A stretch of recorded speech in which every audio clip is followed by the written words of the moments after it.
अस्सलामु अलैकुम वरहमतुल्लाहि वबरकातुहू। आज की वीडियो में हम क़ज़ाए हाजत के आदाब और उसका मसनून तरीक़ा हम जानेंगे।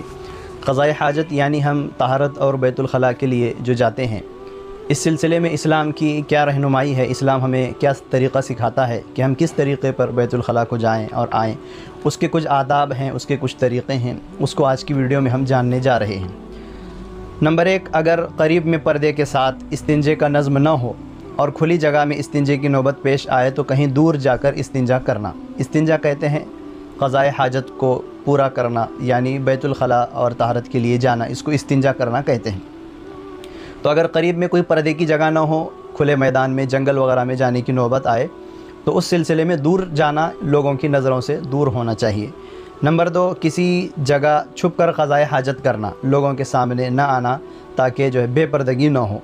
नंबर 3, मुनासिब जगह में क़ज़ाए हाजत करना, जहाँ पर जगह मुनासिब हो, जो तकलीफ़ देने वाली चीज़ें जहाँ पर ना रहती हों, ऐसी मुनासिब जगह पर क़ज़ाए हाजत करना चाहिए। नंबर 4, सख्त ज़मीन पर पेशाब करने की नौबत आए तो खोद कर नरम कर लेना, इसलिए कि पेशाब के छींटे बदन पर और कपड़ों पर उड़ने का डर है। जब सख्त ज़मीन पर इंसान पेशाब करेगा तो उल्टा उसके बदन और कपड़े गंदे होने का डर है। इस वजह से पहले उसे खोद कर, कुरेद कर नरम कर लेना चाहिए ज़मीन को, उसके बाद फिर पेशाब कर लेना चाहिए अगर सख्त ज़मीन हो तो। नंबर 5, ममनू जगहों पर, मसलन रास्ते में, सायेदार जगहों में, मस्जिद के दीवारों पर, कीड़े मकोड़ों के सुराख में क़ज़ाए हाजत ना करना। ये वो जगह हैं जहाँ पर ज़रूरियात से फ़ारिग़ होने के लिए मना किया गया है, लोगों के रास्ता चलने का है, उसमें रास्ते पर बैतुल ख़ला या कोई गंदगी करना ये मना किया गया है। इसी तरह सायेदार दरख्त है तो उसके नीचे बैतुल ख़ला वगैरह करने से मना किया गया है, क्योंकि लोगों को बैठने में तकलीफ़ होगी। मस्जिद तो अल्लाह का घर है, इस जगह भी नहीं कर सकते। इसी तरह कीड़े मकोड़ों के जो बिल और सुराख होते हैं उसमें भी पेशाब पाखाना करने से मना किया गया है कि अगर कीड़े मकोड़े अंदर होंगे तो वो आकर तकलीफ़ पहुँचाएँगे, इसलिए मना किया गया है कि इन जगहों पर क़ज़ाए हाजत की जाए, इससे मना किया गया है। नंबर 6, गुस्ल खाने में पेशाब ना करना। नंबर 7, वज़ू की जगह पर पेशाब ना करना, जहाँ पर वज़ू किया जाता है वहाँ पर पेशाब करने से मना किया गया है। इसी तरह दीनी तहरीरात को लेकर बैतुल ख़ला न जाना, जेब में डायरी है जिसके अंदर कुरान हदीस की आयतें लिखी हुई हैं, या अंगूठी है जिस पर अल्लाह का नाम लिखा हुआ है, इसी तरह और कोई चीज़ है जिसमें अल्लाह का नाम है, दीनी बातें हैं, कुरान और हदीस लिखा हुआ है, तो ऐसी चीज़ें लेकर बैतुल ख़ला में जाने से मना किया गया है, उसको बाहर ही रख कर जाना चाहिए। अल्लाह के नबी सल्लल्लाहु अलैहि वसल्लम के बारे में बात मिलती है कि अल्लाह के नबी जब क़ज़ाए हाजत के लिए बैतुल ख़ला के लिए जाते तो अपनी अंगूठी बाहर निकाल कर रखते थे, इसलिए कि उस अंगूठी में अल्लाह का नाम लिखा हुआ था। नंबर 9, सर ढाँक कर जाना, खुले सर नहीं जाना चाहिए तहारत के लिए भी और बैतुल ख़ला के लिए भी। नंबर 10, जूते चप्पल पहन कर जाना। नंबर 11, बाएँ पैर से दाखिल होना, बैतुल ख़ला में जब हम दाखिल होंगे तो उल्टा पैर पहले अंदर रखना है। नंबर 12, बैतुल ख़ला में दाखिल होने से पहले ये दुआ पढ़ना, अल्लाहुम्मा इन्नी अऊज़ु बिका मिनल खुबूसी वल ख़बाइस। ये दुआ इंतहाई अहम दुआ है। इसके अंदर अल्लाह के नबी ने ख़बीस जिन्नात और जिन्नातनियों से पनाह मांगी है, अल्लाह की हिफाजत मांगी है कि बैतुल ख़ला शैतान और जिन्नात के रहने की जगह हुआ करती है, ख़बीस जिन्नात वहाँ होते हैं। इस वजह से अल्लाह के नबी ने पहले ही दुआ पढ़ने का अहतमाम ख़ुद भी किया है और उम्मत को भी सिखलाया है कि ऐसे मौके पर दुआ पढ़ कर जाना चाहिए ताकि शैतान के शर से, उसके असरात से हम महफूज रह सकें।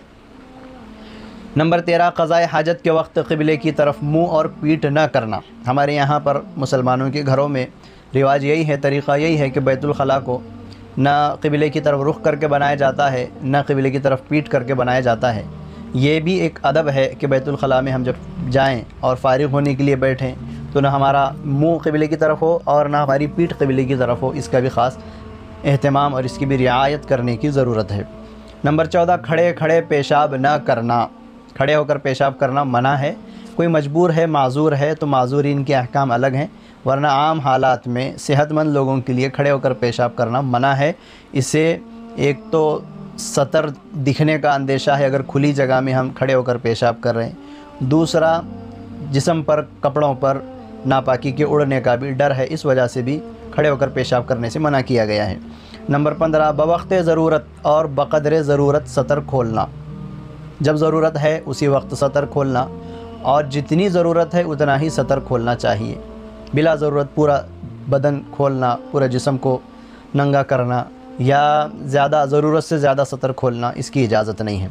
नंबर 16 बाएं पैर पर ज़ोर देकर बैठना, उल्टे पैर पर ज़ोर देकर बैठना है बैतुल खला में बैठने के वक्त। नंबर 17 दोनों रानों को खूब कुशादा करके बैठना। नंबर 18 पेशाब पाखाने की तरफ न देखना, बैतुल खला में बैठने के बाद उस तरफ निगाह न करना चाहिए। बिला ज़रूरत बैठे न रहना, जब ज़रूरत से हम फारिग हो गए तो फ़ौरन बैतुल खला से बाहर आना चाहिए, बिला ज़रूरत देर तक अंदर बैठने से भी मना किया गया है। बैतुल खला में ज़बान से अल्लाह सुब्हानहू व तआला का ज़िक्र न करना, किसी से बातचीत न करना, बैतुल खला में बात भी नहीं करना है, खामोशी के साथ ज़रूरियात से फारिग होना चाहिए। अगर छींक आए तो दिल में अल्हम्दुलिल्लाह कहना, ज़बान से कहने की इजाज़त नहीं है, दिल ही दिल में कहना चाहिए। दाहिने हाथ से शर्मगाह को न छूना, सीधे हाथ का इस्तेमाल ही नहीं करना है बैतुल खला के अंदर।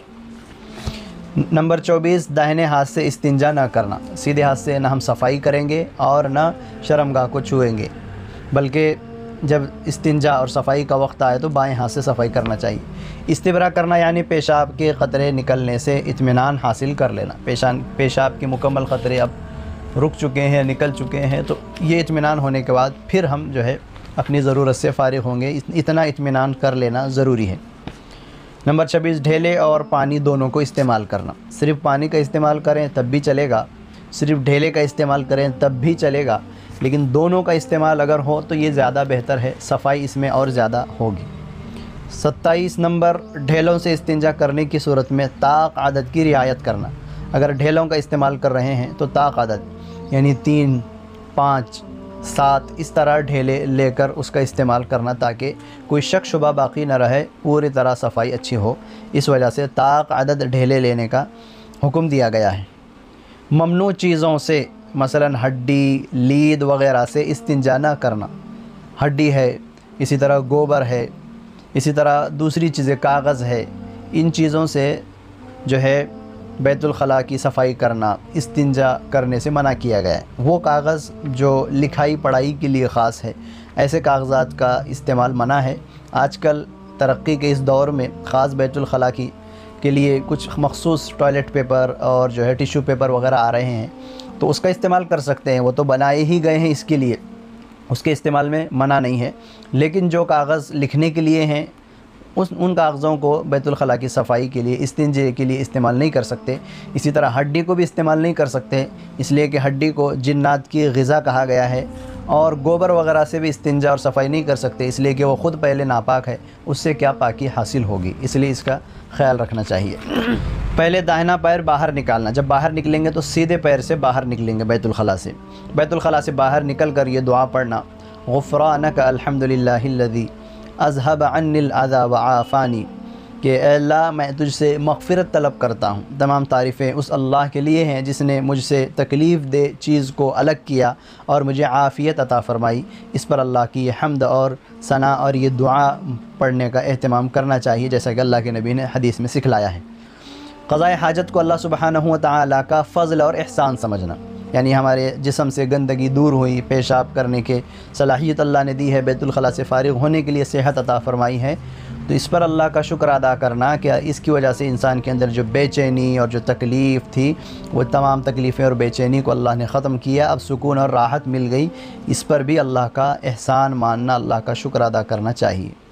क़ज़ाए हाजत के बाद मज़ीद सफाई के लिए साबुन, मिट्टी वग़ैरह से हाथ धोना, हाथ के अंदर भी कोई बदबू बाकी न रहे, गंदगी बाकी न रहे, इसलिए साबुन वग़ैरह का भी इस्तेमाल करना चाहिए।